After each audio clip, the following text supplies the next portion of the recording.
on nous a menti. Lorsqu'on nous a parlé de l'Afrique, on nous a menti. Et lorsque nous parlons de l'Afrique, nous, Africains et Afrodescendants, nous nous mentons à nous-mêmes.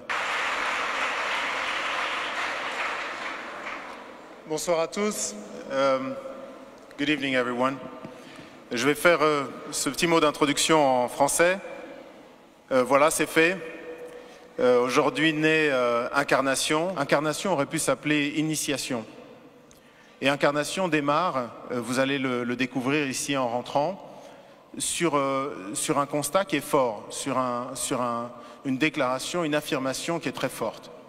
On a parlé à l'instant de cette carte renversée. En fait, les cartes pré-Mercator, beaucoup de cartes représentent l'Afrique avec le nord en bas et le sud en haut. C'est ce qu'on appelle un point de vue afrocentrique. Et effectivement, la Terre, c'est une sphère qui flotte dans l'univers. Et dans l'univers, il n'y a pas de haut et il n'y a pas de bas. Et moi, je considère effectivement que ce n'est pas anodin le fait qu'on ait choisi que l'Europe soit en haut et l'Afrique soit en bas. Deuxièmement, Mercator, ce géographe de la Renaissance, a décidé, pour essayer de développer et aider les lignes maritimes, donc en faire des lignes droites, décidé de projeter ce qui est un globe en 2 dimensions sur une carte. C'est les cartes qu'on utilise toujours aujourd'hui. Et le problème, c'est que mathématiquement, quand vous faites ça, vous devez choisir un point de référence. Le point de référence détermine en fait quelle partie sera la mieux représentée ou la plus grandement représentée et laquelle souffrira. Et moi, j'ai appris, comme certainement vous tous ici, que l'Europe avait une proportion qui était presque comparable à l'Afrique, ou en tout cas une partie de l'Afrique. La réalité, lorsqu'on regarde en termes de superficie et de kilomètres carrés, l'Afrique peut abriter la Chine, l'Inde, l'Amérique du Nord, l'entièreté de l'Europe de l'Est, plus quelques autres pays. Et donc le premier statement qu'on affirme avec beaucoup de force avec Handel, c'est « on nous a menti ». Lorsqu'on nous a parlé de l'Afrique, on nous a menti. Et lorsque nous parlons de l'Afrique, nous, Africains et Afrodescendants, nous nous mentons à nous-mêmes. Et je voudrais, dans ces petites clés, vous donner quelques éléments. La première clé que je voudrais vous donner, c'est ma réaction il y a quelques temps. J'étais en train de passer du temps avec mes enfants et je regardais la télévision. Et il y a une jeune artiste angolaise qui est brillante, qui est magnifique, une chanteuse magnifique, Perola, qui est quelqu'un qui a tellement de force, de caractère et de conscience, une immense artiste vraiment.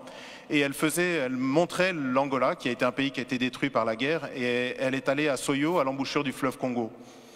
Et à Soyo, à l'embouchure du fleuve Congo, il y a une pierre sur laquelle Diego Cao, donc un explorateur portugais, a marqué donc, des inscriptions pour dire qu'il était arrivé là, en 1482, donc 10 ans avant que Christophe Colomb n'atteigne les rives de l'Amérique du Nord. Et cette jeune chanteuse a dit en portugais, je vous le traduis en français, elle a dit voilà, 1482, Diego Cao arrive ici et c'est maintenant que commence notre histoire. Et j'ai sauté sur place, j'étais vraiment saisi en me disant mais comment est-ce que cette femme qui est une artiste tellement consciente, tellement belle, comment est-ce qu'elle peut penser que notre histoire a commencé le jour où un blanc a posé le regard sur un noir? Et ça, de même que la carte, ça n'est pas quelque chose d'anodin. À un moment là où l'Afrique est obligée de se projeter dans le 21e siècle, à un moment là elle est toujours un réservoir de croissance pour le monde entier et d'enrichissement à part pour l'Afrique elle-même, je pense qu'il faut effectivement que nous, les Africains et les Afrodescendants, mais également, c'est un fait qui s'établit pour le monde entier, que nous arrivions à réfléchir sur à quel point nous sommes orphelins de l'Afrique.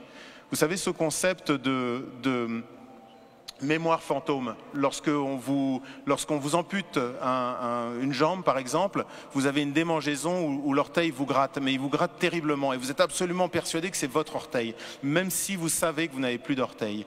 Et bien c'est un peu ça le sentiment que beaucoup d'Africains finalement ressentent par rapport à l'Afrique, c'est cette espèce de douleur de mémoire fantôme. Et aujourd'hui, cette exposition essaye d'adresser cette question-là. Réapprenons, nous, les Africains, mais aussi tous les gens qui ont un intérêt par rapport à ce continent, à nous regarder. Désapprenons ce que l'œuvre coloniale nous a imposé, qui est un regard décalé vis-à-vis de nous-mêmes et de notre histoire, un regard exotisant, et apprenons à nous recélébrer.